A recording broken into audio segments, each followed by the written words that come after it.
அனைவருக்கும் வணக்கம். துலாம் ராசினியர்களுக்கு ஆடி 18ஆம் பெருக்கான இன்றைய நாளில் நீங்கள் என்ன செய்ய வேண்டும், என்ன செய்தால் என்ன மாதிரியான பலன்கள் எல்லாம் ஏற்படும், குறிப்பா இன்றைய நாளை பொறுத்த வரைக்கும் நீங்கள் தாலி சரடு மாற்றும் நேரம் என்ன, வழிபடுவதன் மூலமாக எல்லா மாதிரியான நன்மைகள் எல்லாம் உங்களுடைய வாழ்வில் ஏற்பட இருக்கு என்பது குறித்தான முழுமையான பதிவை தான் இந்த வீடியோல நம்ம விரிவா பார்க்க போகிறோம். அது மட்டும் இல்லாமல் துலாம் ராசினியர்களை பொறுத்த வரைக்கும் இந்த ஆடி மாதம் 18ஆம் பெருக்கினுடைய சிறப்பு என்ன என்று பார்க்கும்போது, இந்த ஆடி பெருக்கு 2025ஆம் ஆண்டான எப்போது செல்வம் மகிழ்ச்சி பெருக வழிபடும் சரியான முறைகள் என்ன, ஆடி மாதத்தில் அம்மனை வழிபட்டு போற்றி கொண்டாடுவதை பெண்ணின் வடிவமாக கருதும் நதிகளையும் போற்றி மரியாதையும் நன்றியும் செலுத்தும் முக்கிய நாளாக ஆடிப்பெருக்கு கருதப்படுகிறது. குறிப்பாக காவிரி தாயை வழிபட்டு பாவங்கள் நீக்கி மகிழ்ச்சி ஆயுள் அனைத்து நலன்களும் பெருக வேண்டும் என வழிபடும் சிறப்புக்குரிய ஒரு நாளாதான் இந்த ஆடி மாதம் 18ஆம் பெருக்கு அமைகிறது. அது மட்டும் இல்லாமல் இந்த ஆடி மாதம் அம்மனுக்கு உகந்த மாதம். இந்த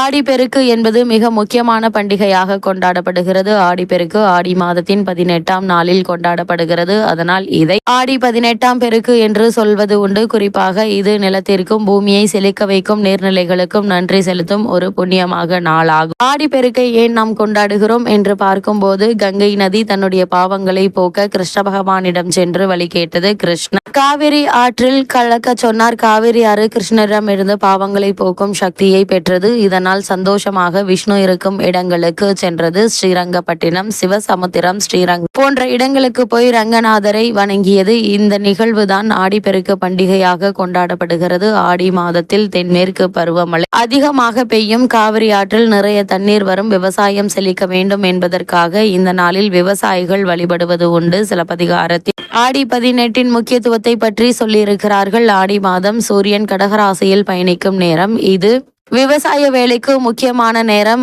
மழை நிறைய பெய்து ஏரி குளம் எல்லாம் நிரம்பி வழியும். விவசாயத்திற்கு தேவையான தண்ணீர் கிடைக்கும். அதனால் விவசாயிகள் அடுத்த விவசாயத்திற்கு நிலத்தை தயார் செய்வார்கள். இந்த நாளில் வழிபட்டு விவசாய பணிகளை துவங்கினால் விவசாயம் செழித்து வரும் என்பது நம்பிக்கை. ஸ்ரீரங்கம் கோவிலிலிருந்து ரங்கநாதர் அம்மா மண்டபம் படித்துறைக்கு எழுந்தருள்வார். அது மட்டுமில்லாமல் காவிரி ஆற்றுக்கு புடவை, கம்மல், கருப்பு மணி, தாலி கயிறு, வெற்றிலை பாக்கு, பழங்கள் எல்லாம் வைத்து சீர்கொடுக்கும் வைபவம் நடக்கும். இந்த பழக்கம் இன்றும் தொடர்ந்து வருகிறது. இதனால் காவிரி தாயை ரங்கநாதரின் தங்கை என்று கூறுவார்கள். ஆடி பெருக்கு அன்று பெண்கள் புது தாலி கயிறு மாற்றி தங்களின் கணவருக்கு நீண்ட ஆயுள் கிடைப்பதற்காக வேண்டிக் கொள்வார்கள். ஆடி பெருக்கு அன்று காவிரி ஆற்றிற்கு சென்று பூஜை செய்து வழிபடுவார்கள். பூ, பழ, சாப்பாடு எல்லாம் காவிரி அன்னைக்கு படைப்பார்கள். புதிதாக திருமணமானவர்கள் தங்களின் திருமண மாலைகளை ஆற்றில் விட்டு வணங்கி வழிபடுவார்கள். இந்த நாளில் காவிரியில் புனித நீராடினால் பாவம் போகும், செல்வ வளமும் ஆரோக்கியமும் பெருகும் என்பது ஐதீகம். இந்த நாளில் தங்கம் உள்ளிட்ட சொத்துக்கள் வாங்கினால் பெருகும் என்பது நம்பிக்கை. காவிரி கரைக்கு சென்று வழிபட முடியாதவர்கள் தாங்கள் தங்களுடைய வீட்டிற்கு அருகில் உள்ள நீர்நிலைகளுக்கு சென்று வழிபடுவது உண்டு. புதிதாக திருமணமான பெண்மணிகளுக்கு தாலி பெருக்கி போடும் வைபவம் இந்த நாளில் நடத்துவார்கள். மக்கள் குளக்கரைகளில் காவிரி அன்னையை நினைத்து பூஜை செய்து வழிபடுவது உண்டு. இவ்வளவு சிறப்பு மிக்க இந்த 2025ஆம் ஆண்டு ஆடி பெருக்கு இந்த ஆண்டு ஆகஸ்ட் மாதம் 3ஆம் தேதி ஞாயிற்றுக்கிழமை வருகிறது. விசாகம் மற்றும் அனுஷம் நட்சத்திரம் இணைந்த நாளில் ஆடிப்பெருக்கு வருகிறது. அனுஷம் நட்சத்திரம் சனி பகவானுக்கு உரியதாக இருந்தாலும் இந்த நாளில் மகாலட்சுமியை வழிபடுவது செல்வ வளம் பெருகும். அது மட்டுமில்லாமல் இந்த ஆடி மாதத்தின் 18ஆம் நாளில் 6 குளங்கள் பொங்கி வரும். இந்த நாளில் நாமும் நீர்நிலைகளை வழிபட்டால் நம்முடைய வாழ்வில் மகிழ்ச்சியும் செல்வமும் பொங்கி வரும் என்பது ஐதீகம். ஆடிப்பெருக்கு அன்று அந்த நாள் செய்யும் காரியங்கள் நமக்கு பல மடங்கு பலனை கொடுக்கும். இது தெய்வங்களின் ஆசியை மட்டுமின்றி முன்னோர்களின் ஆசியையும் பெருக்குவதற்குரிய நாளாக கருதப்படுகிறது. 2 மடங்கு பலன்களை தரும் ஆடி பெருக்கு நன்னாளில் எந்தெந்த காரியங்களை செய்தால் வீட்டில் ஐஸ்வர்யம் புண்ணியம் பெருகும் என்பதை தெரிந்து கொள்ளலாம். அந்த வகையில் ஆடி பெருக்கு என்பது பெருக்கத்திற்குரிய சிறப்பான நாளாகும். ஆடி மாதத்தில் நாம் என்ன செய்தாலும் அது இறைவனை சென்றடையும். அந்த செயலுக்கான பலன்கள் நமக்கு 2 மடங்காக கிடைக்கும் என சொல்லப்படுகிறது. அப்படி ஆடி பெருக்கில் என்ன வேண்டி வழிபாடு செய்கிறார்களோ அதற்கான பலன் பல மடங்காக கிடைக்கும். இந்த நாளில் நீர்நிலைகள் ஆடி பெருக்கு என்பது பெருக்கத்திற்குரிய சிறப்பான நாளாகும். ஆடி மாதத்தில் நாம் என்ன செய்தாலும் அது இறைவனை சென்றடையும். இந்த செயலுக்கான பலன்கள் நமக்கு 2 மடங்காக கிடைக்கும் என சொல்லப்படுகிறது. அப்படி ஆடிப்பெருக்கில் என்ன வேண்டி வழிபாடு செய்கிறார்களோ அதற்கான பலன் பல மடங்காக கிடைக்கும். இந்த நாளில் நீர்நிலைகள் பொங்கி வரும் என்பது ஐதீகம். நீருக்கு நன்றி செலுத்தும் நாளாக ஆடிப்பெருக்கு சொல்லப்பட்டாலும் நமக்கு பல மடங்கு ஐஸ்வர்யத்தையும் புண்ணியத்தையும் தரக்கூடிய நாளாகும். ஆடிப்பெருக்கில் சில குறிப்பிட்ட காரியங்களை செய்தால் ஐஸ்வர்யம் புண்ணியம் பெருகுவதுடன் வாழ்க்கையில் மிகப்பெரிய மாற்றத்தை ஏற்படுத்தி பல மடங்காக பெருக்கி கொடுக்கும். அது மட்டுமில்லாமல் துலாம் ராசினியர்கள் இந்த ஆடிப்பெருக்கு அன்று என்ன செய்ய வேண்டும் என்று பார்க்கும்போது ஆடிப்பெருக்கில் ஆற்றங்கரை குளக்கரை சென்று தீபம் ஏற்றி வழிபடலாம். புனித நீராடி முன்னோர்களுக்கு செய்ய வேண்டிய புண்ணிய காரியங்களை செய்யலாம். திருமணமான பெண்கள் தாலி கயிறு மாற்றிக்கொள்ளலாம். மற்ற சுமங்கலி பெண்களுக்கு தாலி கயிறு தானமாக கொடுக்கலாம். கன்னியாக பூஜை செய்யலாம். நீர்நிலைகள் கரைகளில் விளக்கேற்றி மகாலட்சுமி பூஜை செய்யலாம். வீட்டில் பாயாசம் களி வடை ஆகியவை செய்து சுவாமிக்கு படைத்து வழிபடலாம். அது மட்டுமில்லாமல் சுவாமிக்கு பலவிதமான கலவை சாதம் பழங்கள் இனிப்பு வகைகள் போன்றவை படைத்து வழிபடுவது உண்டு. சுமங்கலி பெண்கள் தங்களின் கணவரின் ஆயுள் நீடிக்க வேண்டும், தீர்க்க சுமங்கலியாக இருக்க வேண்டும், அனைத்து விதமான சௌபாகியங்களும் கிடைக்க வேண்டும் என பூஜை செய்வார்கள். பூஜை செய்யலாம். கோசாலைகளுக்கு வேண்டிய பொருட்களை வாங்கி கொடுக்கலாம். மஞ்சளில் விநாயகர் பிடித்து வைத்து விநாயகர் வழிபாடு செய்யலாம்.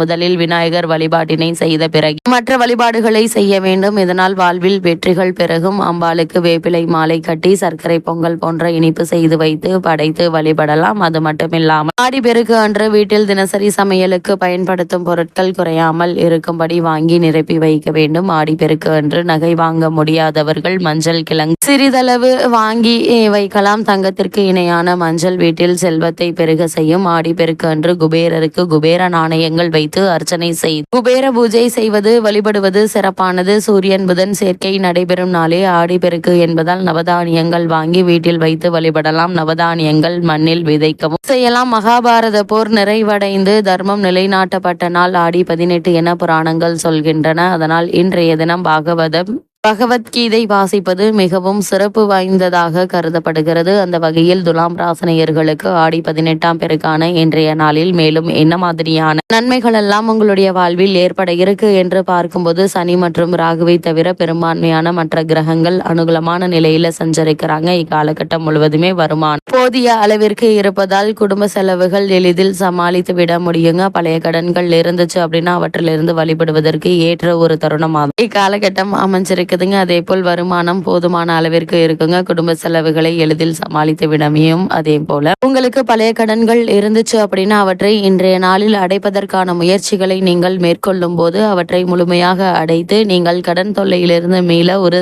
சிறந்த ஒரு நாளாக இன்றைய நாள் அமைகிறது. கூடுமான வரைக்கும் இன்றைய நாளில் நீங்கள் கடன் வாங்க வேண்டாங்க. அதே போல் திருமணமான பெண்மணிகளுக்கு புத்திரபாக்கிய யோகம் கிடைக்க இருக்கு. சிலருக்கு சொந்த வீடு வாங்கும் முயற்சிகளை மேற்கொண்டு வருபவர்களுக்கு அந்த யோகம் கிடைக்க இருக்குதுங்க. அதற்கான முயற்சிகளை தற்போது நீங்கள் தாராளமாக மேற்கொள்ளலாங்க. அதே போல் உத்தியோகஸ்தர்களை பொறுத்த வரைக்கும் காரணமே இல்லாமல் உங்களுக்கு மறுக்கப்பட்டு வந்த பதவி உயர்வு, ஊதிய உயர்வு, உத்தியோகத்தில் கிடைக்க வேண்டிய சலுகைகள் ஆகியவற்றை தற்போது நீங்கள் தாராளமாக எதிர்பார்க்கலாம் என்பதை கிரக நிலைகள் உறுதியளிக்குது. துலாம் ராசினியர்களுக்கு இன்றைய நாள்ல கிரக நிலைகளின் ரீதியாக கூறப்படும் பரிகாரம் என்ன என்று பார்க்கும்போது தினமும் ஸ்ரீகந்த சஷ்டி கவசம் சொல்லி வந்தால் போதுங்க.